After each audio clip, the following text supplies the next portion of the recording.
Assalamualaikum warahmatullahi wabarakatuh. Apa kabar teman-teman semua?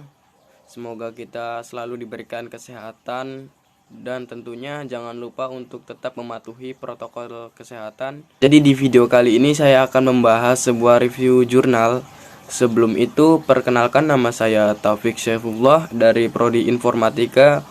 Untuk nomor induk mahasiswa saya itu 14221307. Oke, baik, dan di sini untuk judul jurnal yaitu Jurnal Rekayasa Sistem dan Industri. Untuk nama jurnal yaitu Penerapan Modul Dashboard Marketing untuk mendukung penerapan digital marketing pada UMKM. Baik, dan selanjutnya itu ada volume dan halaman, yaitu di sini volume 8 dan nomor 1. Dan selanjutnya ada tahun yaitu 2021. Oke, di sini penulisnya yaitu Fitriana Dewi, Eka Novirza Alam, Rahmadita Andreswari. Untuk kampusnya itu program studi Sistem Informatika, Fakultas Rekayasa Industri Universitas Telkom. Untuk reviewer yaitu saya sendiri, yaitu Taufik Syaifullah, dan NIM 14221307, dan tanggalnya itu yaitu Selasa 22 Maret 2022. Tujuan penelitian untuk mengembangkan rencana kerjasama usaha dengan pihak ketiga serta membantu dalam menciptakan peluang dan jaringan pasar yang mendukung kebutuhan UMKM. Latar belakang penelitian di sini karena mayoritas bidang usaha di Indonesia dimonopoli oleh usaha kecil, mikro dan menengah atau biasa disebut dengan UMKM. Usaha kecil, mikro, dan menengah (UMKM) merupakan simulasi perekonomian Indonesia terlihat dari jumlah tenaga kerja yang diserap yaitu sebesar 73,9 juta orang. UMKM di Indonesia tersebar secara masif hingga ke tingkat desa. Untuk metode yang digunakan itu dengan cara menerapkan marketplace gabungan store. Gabungan store merupakan aplikasi marketplace yang secara khusus dikembangkan sebagai sarana penjualan produk dari UMKM yang berada dalam pengolahan. BUMDes pakai sebelulungan sebagai salah satu usaha meningkat kehidupan ekonomi masyarakat desa. Untuk masalah yang harus dihadapi agar berhasil meningkatkan kapasitasnya, menurut penelitian yang dilakukan oleh Irianti dan Aziz pada tahun 2012, terdapat hambatan yang dihadapi UMKM. Dua di antaranya adalah hambatan kompetisi dan teknologi, sehingga diperlukan upaya tambahan untuk mendorong menerapkan teknologi supaya menjadi maksimal. Oke, jadi di sini di bagian metode penelitian yang digunakan yaitu waterfall. Waterfall merupakan metode pengembangan aplikasi yang sangat populer yang menyediakan struktur dan pengendalian proyek dengan langkah yang mudah. Untuk bagian diagram penelitian yang telah dibuat ini terlihat bahwa terdapat beberapa jenis diagram yang akan dihasilkan dengan menggunakan UML. Diagram ini memiliki dua tipe diagram yaitu struktur diagram dan behavior diagram. Setiap diagram memiliki gunaan yang berbeda-beda satu sama lain sehingga penggunanya dapat dipilih sesuai dengan preferensi untuk menampilkan hal-hal yang dibutuhkan dalam membuat aplikasi. Baik, pengujian yang dilakukan dengan peneliti dengan cara yang pertama mengumpulkan kebutuhan dan analisis.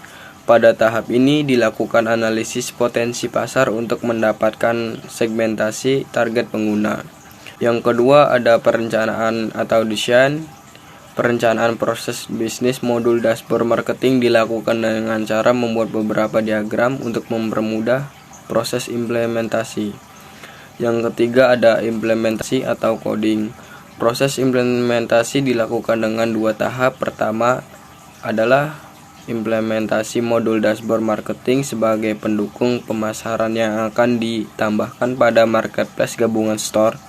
Yang keempat, di sini ada testing. Untuk pada tahap ini pengguna akan diberikan dokumen testing yang kemudian diisi sesuai hasil pengujian yang telah dilakukan pengguna.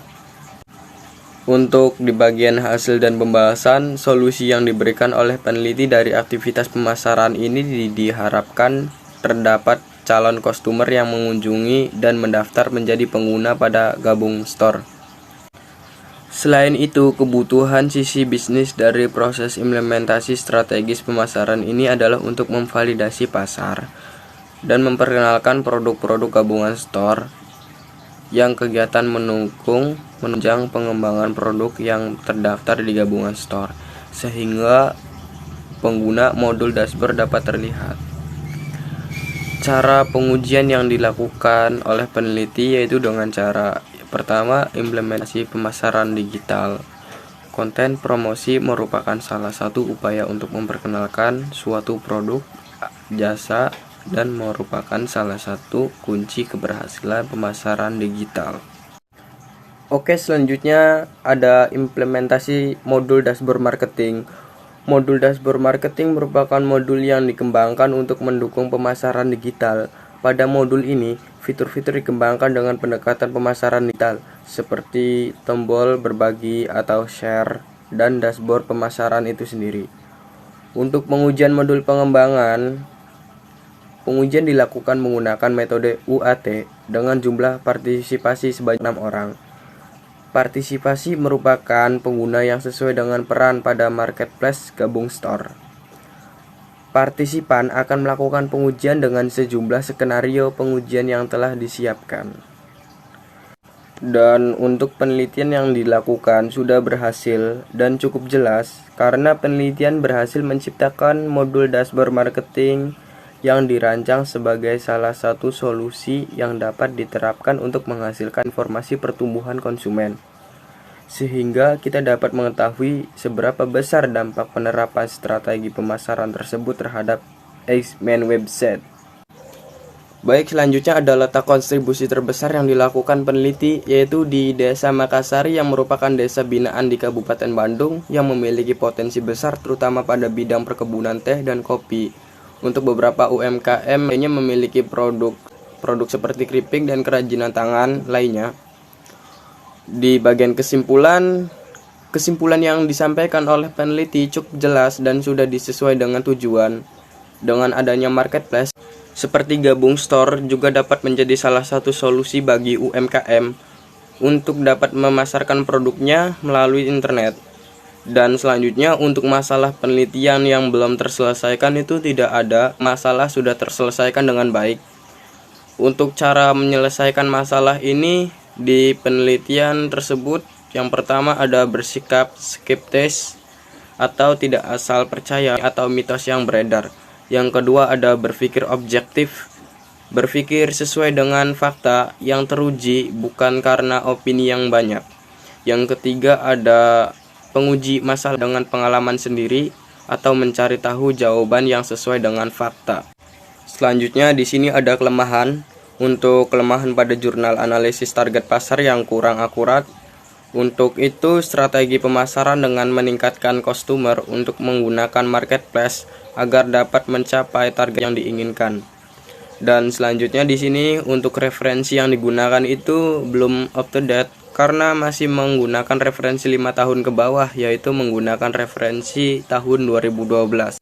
Oke, jadi di review jurnal kali ini saya cukupkan. Wabillahi taufik wal hidayah. Wassalamualaikum warahmatullahi wabarakatuh.